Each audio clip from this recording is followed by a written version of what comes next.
11월 22일 우리에게 주시는 하나님의 말씀은 누가복음 17장 11절부터 19절까지의 말씀입니다. 제가 봉독하도록 합니다. 예수께서 예루살렘으로 가실 때 사마리아와 갈릴리 사이로 지나가시다가 한 마을에 들어가시니 나병 환자 10명이 예수를 만나 멀리 서서 소리를 높여 이르되 예수 선생님이여 우리를 불쌍히 여기소서 하거늘 보시고 이르시되 가서 제사장들에게 너희 몸을 보이라 하셨더니 그들이 가다가 깨끗함을 받은지라. 그 중에 한 사람이 자기가 나은 것을 보고 큰 소리로 하나님께 영광을 돌리며 돌아와 예수의 발 아래에 엎드려 감사하니 그는 사마리아 사람이라. 예수께서 대답하여 이르시되 10사람이 다 깨끗함을 받지 아니하였느냐? 그 9은 어디 있느냐? 이 이방인 외에는 하나님께 영광을 돌리러 돌아온 자가 없느냐 하시고 그에게 이르시되 일어나 가라. 너의 믿음이 너를 구원하였느니라 하시더라. 이는 저에게 주시는 하나님의 말씀입니다. 사랑하는 성도 여러분, 한 주간도 모두 평안하셨습니까? 오늘은 성령 강림절 마지막 주일이자 또 추수감사주일로 지키는 주입니다. 코비드-19 때문에 함께 예배하지 못하고 또 아이와 연예의 감독님과 감리사회에서 내년도 1월 10일까지 대면 예배를 드리지 말라는 그러한 가이드라인이 내려왔습니다. 그래서 우리가 함께 모이지 못하고 이렇게 영상으로 만나고 또 가정에서 예배를 드리게 되지만 추수감사절 여러분들 가정에 주님이 주시는 풍성한 은혜가 넘치기를 바랍니다. 비록 코비드-19의 대유행 속에서 우리 운신의 폭이 넓지는 못하지만 가족들과 함께 아주 행복한 그런 시간들로 추수감사의 이 시기를 채워가게 되기를 간절히 바랍니다. 저는 오늘 누가복음 17장 11에서 19절까지 말씀을 통해서 사마리아 문둥병자의 감사라는 제목으로 함께 은혜를 나누고자 합니다. 11월 26일이 추수감사절입니다. 사랑하는 성도 여러분, 올 한 해 무엇에 대해서 어떠한 감사를 여러분들은 가지고 있습니까? 단순히 추수감사절이 너무나 큰 명절이기 때문에 가족과의 만남만을 생각하고 있으십니까? 아니면 맛있는 추수감사절 명절 음식을 먹을 생각을 하고 있으십니까? 아니면 짧은 여행을 계획하시는 분도 더러 있더라고요. 또 그것도 아니라면 대유행이 너무나 심각하기 때문에 사회적 거리두기를 더욱더 철저하게 지키려는 그러한 생각들을 가지고 있으십니까? 코비드-19이 유행한 지 벌써 10달이 지났습니다. 다행인 것은 백신 개발에 대한 좋은 소식들이 들려오고 있습니다. 하지만 그럼에도 불구하고 아마 이 코비드-19의 이 대유행이 내년까지 지속되리라는 것이 일반적인 사람들의 생각입니다. 금방 이 대유행이 끝날 것 같지 않습니다. 너무나 오랜 시간 동안 코비드-19에 의해서 영향을 받다 보니까 경제적인 문제가 갈수록 심각해지고 또 건강상의 문제를 경험한 이들도 많고 또 죽음을 맞이해서 그것 때문에 슬퍼하는 이들도 있습니다.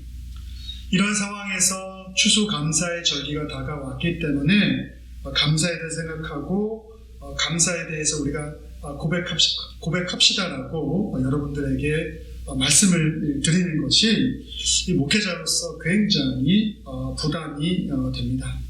왜냐하면 실제적으로 많은 이들이 고통 가운데 있고 그 고통 가운데 있는 이들의 그 아픔은 그것을 경험하지 아니하는 사람들은 사실 그것을 100% 체감하지 못할 정도로 그것이 너무나 힘들고 어렵다는 것을 알기 때문입니다. 그래서 사실 이러한 상황 가운데 놓여 있는 분들에게 위로가 되고 싶고 힘이 되고 싶은 것이 솔직한 심정입니다. 그래서 하나님의 말씀이 이것을 우리들에게 요청하기 때문에 감사를 해야 됩니다라고 말하는 것이 사실 참 부담스럽기도 하고 또 가슴 한켠에는 너무나 마음이 아프게 다가오기도 합니다. 그럼에도 불구하고 우리가 하나님이 주시는 말씀을 통해서 주님이 우리에게 베풀어 주신 것들에 대해서 또 성경이 말하는 그 감사의 의미가 무엇인지를 다시금 되새김을 통해서 우리가 감사의 본질을 바라볼 수 있는 그러한 시간들로 채워지기를 원합니다. 성도님들도 아시겠지만 제게는 6살짜리 아들이 있습니다. 제 막내 아들 우진이가 컴퓨터 게임을 좋아합니다. 그 나이 정도의 아이들은 누구나 다 컴퓨터 게임을 좋아하죠.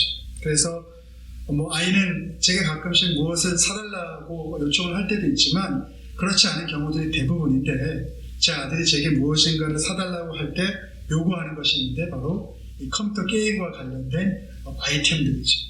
그걸 원하더라고요. 그래서 제가 만약에 그런 아이템들을 보통 때 같으면 제가 잘 안 사주죠. 근데 특별한 날에는 이제 그런 부탁들을 들어줄 때가 있는데 그래서 이제 아이가 원하는 것을 해주게 되면 너무나 바라는 거잖아요. 좋아하고 아이가 얼마나 그것 때문에 행복해하는지 모릅니다. 그 순간에는 제가 세상에 있는 모든 아버지 중에서 우리 아들에게는 가장 최고의 아버지, 가장 멋진 아빠가 되지. 여러분도 마찬가지겠지만 부모가 자녀들에게 선물을 사주는 것은 선물을 사주는 데 목적이 있는 것이 아니라 자녀가 너무나 사랑스럽기 때문에 그렇게 하고 자식을 너무 사랑하기 때문에 그러한 것들을 마련해 주지. 부모가 자식에게 원하는 것은 자녀의 행복입니다. 그리고 자녀와 깊은 친밀한 관계를 세상의 모든 부모들은 맺기를 바라고 원하죠. 사실 자녀가 어리거나 성숙하지 못했을 때는 부모가 사준 선물로 인해서 부모를 좋아할 수 있죠. 마치 제 아들처럼 그리고 어릴 때 저처럼. 그러나 자녀가 좀 나이를 먹고 성숙하게 된 후에는 자신의 부모가 자기를 얼마나 사랑하는 것인지에 대해서 그것을 좀 알게 되고 깨닫게 될 때는 부모의 자식을 향한 그 사랑하는 마음 때문에 부모에 대해서 감사하게 됩니다.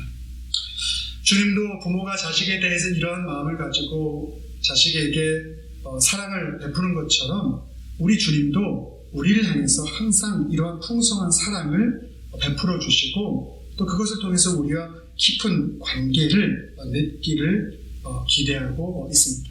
오늘 우리가 읽었던 이 누가복음 17장 11절에서 19절의 이 본문의 말씀은 바로 그러한 주님의 우리에 대한 사랑의 극진함이 무엇인지를 보여주고 있는 그러한 말씀의 본문이라고 할 수가 있습니다.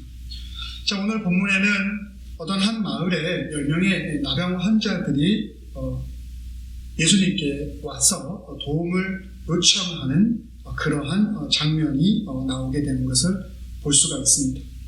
이 유대인의 율법에 의하면 병자들은 사실 저주를 받은 이들로 그들은 평가되었죠. 저주를 받아서 그래서 병에 걸린 것으로 유대 율법을 이야기를 하고 있죠. 그리고 그런 많은 병들 중에서 이 전염병 중에 하나인 나병이라고 여겨졌던 이것에 대해서 사람들은 굉장히 터부시하고 또 그들이 같은 한 마을에서 일반 사람들과 병에 걸리지 않고 그들이 깨끗하다고 여겨지는 사람들과는 함께 살 수 없었죠. 그래서 성문 밖으로 마을 외진 곳에 이러한 나병 환자들이 모여 살았죠. 그리고 전염병이든 피부병이든 어떤 병들이라는 것이 낫게 되면 그것을 제사장에게 가서 내가 이런 병이 나았습니다라고 확인받은 이후에 다시 정상적으로 한 사회의 일원이 되어서 거기서 편입되어서 그들의 일상적인 삶들을 살아가게 되는 것이 바로 유대 율법에서 환자들에게 아팠던 사람들에게 요구하고 있는 것이었죠. 자, 그런 상황 가운데 놓여 있는 이 나병 환자의 치유에 대한 사역 그리고 그 치유 가져다 주는 그 깊은 감사의 의미에 대한 이야기들이 오늘 누가복음 본문에는 나와 있습니다. 자, 그래서 오늘 누가복음 27장 11절은 어떻게 시작을 하냐면 이렇게 시작합니다. 예수께서 예루살렘으로 가실 때 사마리아와 갈릴리 사이로 지나 가시다가라고 말씀합니다. 예수님이 지금 예루살렘, 이스라엘의 남쪽에 위치해 있죠. 예루살렘을 향해서 가기 위해서 갈릴리에서는 예루살렘을 가기 위해서는 빠른 루트로서 이 사마리아를 반드시 지나갈 수밖에 없는 그러한 상황입니다. 그래서 사마리아와 갈릴리 사이를 지나가게 되죠. 그 경계를 지나가게 되는 것을 오늘 11절 우리들에게 보여주고 있죠. 근데 마을에 들어가게 되니까 그 마을에서 아까도 말씀드린 것처럼 10명의 나병 환자들을 만나게 됩니다. 자, 그 나병 환자들은 아까도 얘기했지만 저주받은 사람들로 여겨졌었고, 또 나병이라는 것이 지금도 우리가 터부시하는 그런 경향성이 많이 남아있는데, 예수님 당시에는 훨씬 더 지금보다 더 그 병에 대한 사람들이 터부시하는 경향들이 컸죠. 그래서 그들에게는 희망도 없었고 절망 속에서 살아갈 수밖에 없는 그러한 상황에 놓여있는 이들이죠. 그런데 예수님이 그 마을에 들어가시게 되니까 이 나병 환자들이 예수님에 대한 소문들을 들었겠죠. 예수님께서 아픈 사람들을 치유해 주시는 그런 놀라운 능력이 있다는 이야기를 그들이 들었죠. 그래서 이 나병 환자들이 예수님을 향해서 멀리 서서 소리를 높여서 선생님이요, 우리를 불쌍히 좀 여겨주시옵소서라고 그들이 희망 없는 상황 가운데서 예수님이 그들에게 희망이 되어줄 걸 믿고 그들을 이 어려움에서, 이 병에서 치유해 주실 것을 믿음을 통해서 예수님께 주인이요, 마스터 하면서 그 자기의 이 어려움을 호소하고 있는 내용들이 12절과 13절에 계속해서 이어지고 있는 것을 볼 수 있습니다. 예수님, 우리를 좀 불쌍히 여겨주셔서 이 절망적인 저희들의 이 병 가운데서 저희들을 낫게 하여 주옵소서라는 간절한 그들의 그 마음, 그런 부분들을 엿볼 수 있는 것이죠. 예수님은 나병 환자들의 그러한 모습들을 보시고 오늘 성경이 그 모습을 이렇게 표현하고 있습니다. 예수님이 보시고 이르시되 가서 제사장들에게 너희 몸을 보이라 하셨더니 그들이 가다가 깨끗함을 받은지라라고 말씀하고 있죠.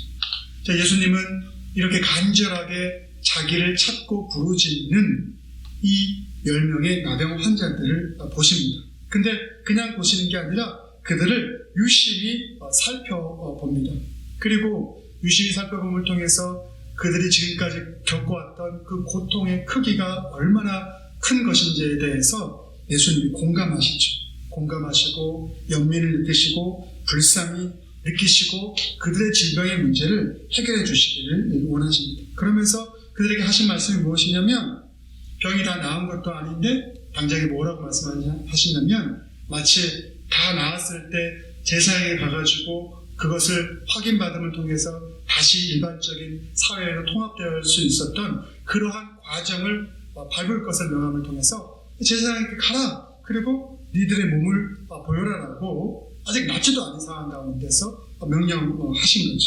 그런데 놀라운 사실은 이들이 예수님의 그러한 말씀에 순종하여서 제사장에게로 가기 위해서 길을 가는데 도중에 그들이 그 문둥병에서 나았다라고 오늘 누가복음 17장 14절은 말씀하고 있는 것이죠. 그런데 오늘 우리가 함께했던 이 본문의 이 이야기의 가장 중요한 핵심은 이 나병 환자 10명이 치유를 받았다는 데 있는 것이 아닙니다. 치유를 받고 난 이후에 그런 예수님의 놀라운 은혜를 경험하고 난 이후에 이들이 어떻게 그것에 대해서 각각 반응했느냐, 오늘 이것이 우리가 함께한 이 누가복음 17장에서 중요한 본문의 내용들이라고 할 수가 있는 것이죠. 자, 예수님은 10명을 고쳐주셨는데 그 10명 중에서 한 명만 예수님께 돌아와 감사를 고백하게 됩니다. 그것이 누가복음 17장 15절과 16절에 나와 있습니다. 오늘 본문은 이렇게 말하죠.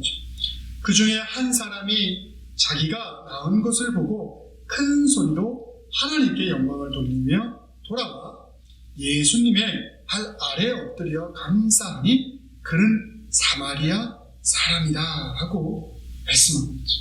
그런데 10명 중에서 돌아온 사람이 한 명인데 그 돌아온 한 명이 모르겠어요. 다 유대인이었는지 사마리아 사람인지 모르지만 유대인이 아닌 사마리아 사람 한 사람만 돌아왔다라고 오늘 성경은 우리들에게 말하고 있죠. 유대인들로부터 인간 취급도 받지 못하고 우상과 다른 이방 종족과 섞여 사는 그 혼혈한 민족이기 때문에 멸시받던 그런 이들이 사마리아인인데 그 사마리아인 그 한 사람만 예수님께 돌아왔죠. 하나님께 영광을 돌리고 또 예수님께 와서 무릎을 꿇고 엎드려 감사를 고백하였다라고 이렇게 말씀하고 있는 것이죠.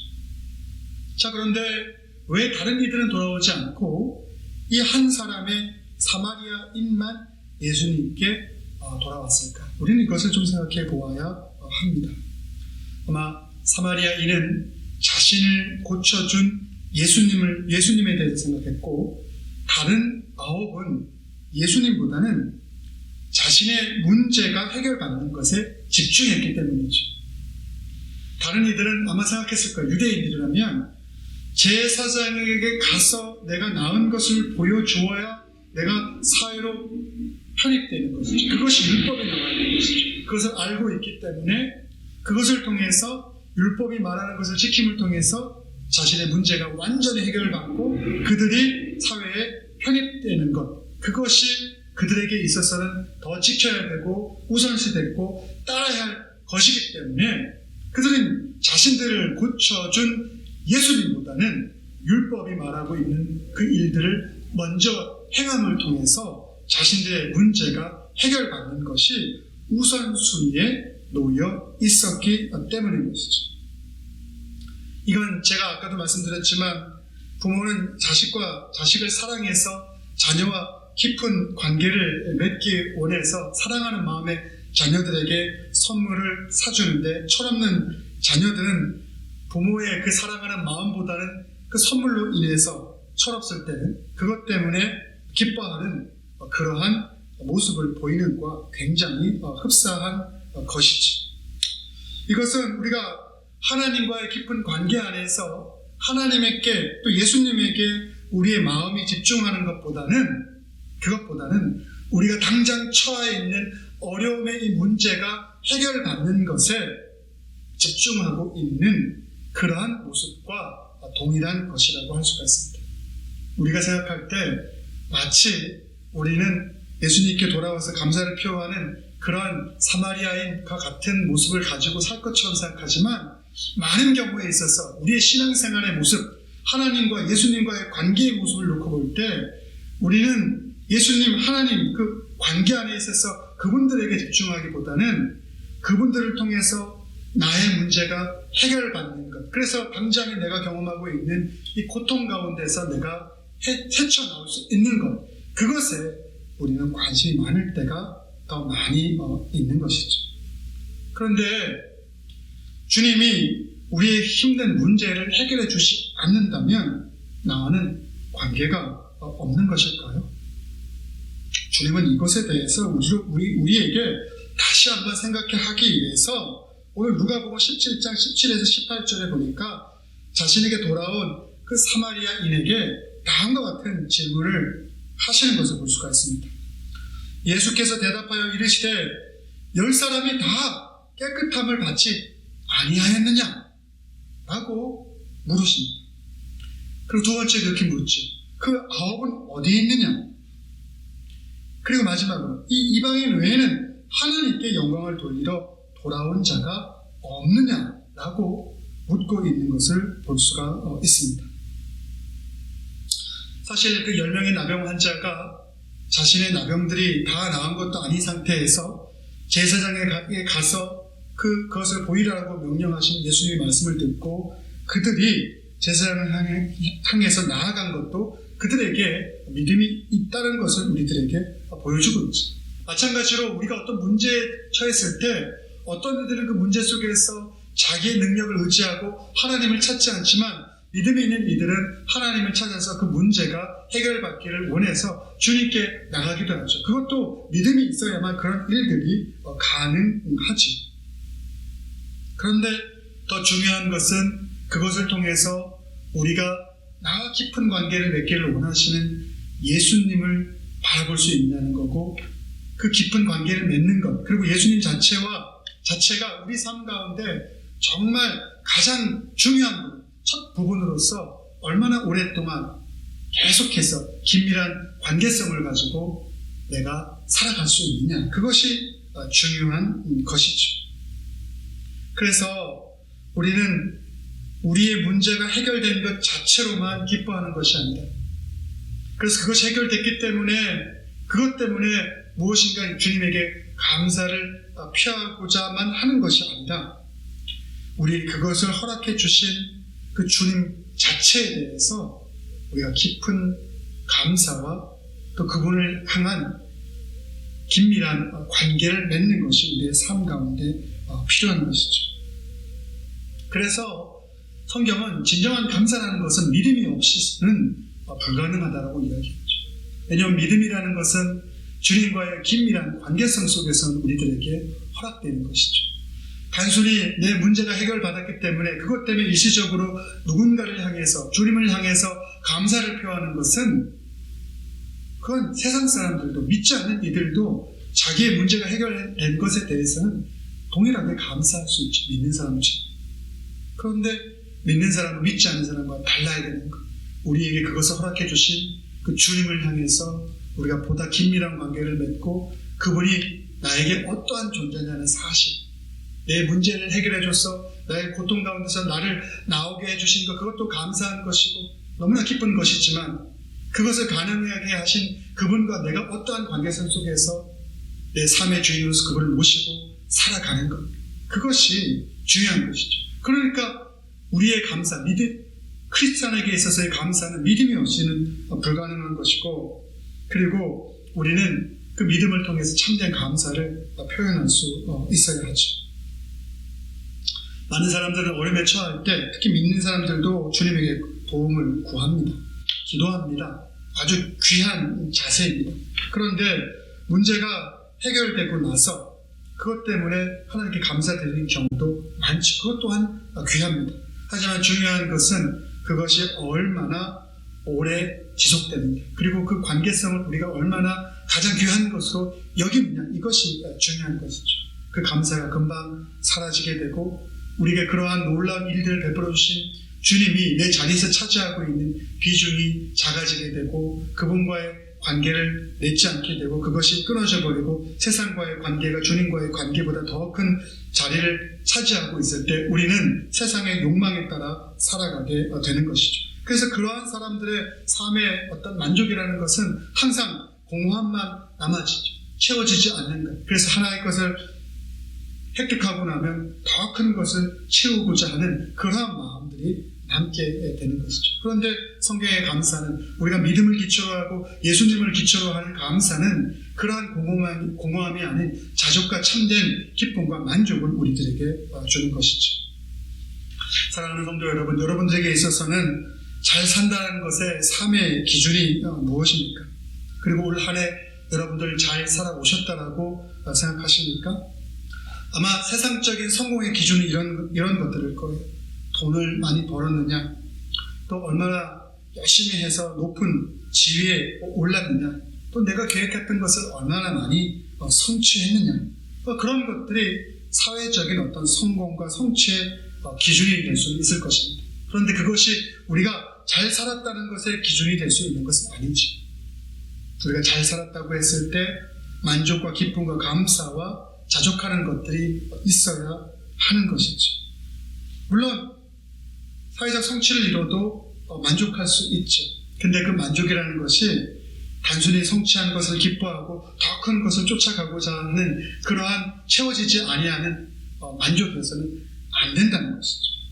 또한 그리스도인에게 있어서 진정으로 잘 산다는 것의 의미는 사실 올 한 해 동안 주님이 내게 주신 그 은혜가 얼마나 풍성한 것인지를 우리가 얼마나 많이 깨달았는가? 그리고 그 은혜에 대해서 나는 어떻게 반응했는가? 진짜 감사함이 그것에 대해서 있었는가에 달려 있는 것이죠. 결국에는 우리 그리스도인에게 있어서 잘 산다는 것은 하나님과의 깊은 관계가 나의 삶 속에서 있느냐 또는 없느냐에 달려있는 것이죠. 그것이 바로 믿음의 바탕이 되는 것이고, 그런 믿음이 있어야만 진정한 감사를 할 수 있기 때문이죠. 그래서 그리스도인에게 있어서 감사를 억지로 하는 것이 아니라 또 의무적으로 하는 것이 아니죠. 하나님과의 깊은 관계 안에서 그분이 주신 은혜의 풍성함을 체험한 이들이 오늘 이 사마리아인이 예수님을 바라보고 문제 해결만을 바라보는 것이 아니라 그분에게 와서 엎드려 감사하고 하나님께 영광을 돌렸던 그러한 자발적인 감사를 할 수 있게 되는 것이죠. 주님이 오늘 그 사마리아인에게 뭐라고 얘기하시나? 고침받은 문증병자 사마리아인에게 그에게 이르시되 일어나 가라, 내 믿음이 너를 구원하였다 하시더라라고 말씀하시죠. 사마리아인과 예수님 사이에 정말 끈끈한 유대 관계가 형성된 것이죠. 문제만 해결됐고 몸만 낫고 가면은 그러한 주님과의 끈끈한 유대 관계가 자연적으로 맺어질 수가 없는 것이죠. 우리를 향한 은혜를 베풀어 주신 그 본체 되신 예수님을 향한 우리의 생각과 마음이 그분을 가장 최고의 자리 가운데 우리 모셔놓게 될 때, 그리고 그분을 바라보게 될 때 우리가 하고자 하는 감사는 진정한 의미, 주님이 바라시는 의미의 감사의 고백을 하게 되는 것이죠. 그렇게 될 때 우리는 상황에 대해서 덜 흔들리게 되죠. 대유행의 상황 속에서 어떤 문제 해결받지 않는 모습 속에서 우리는 그것 때문에 덜 흔들리게 되죠.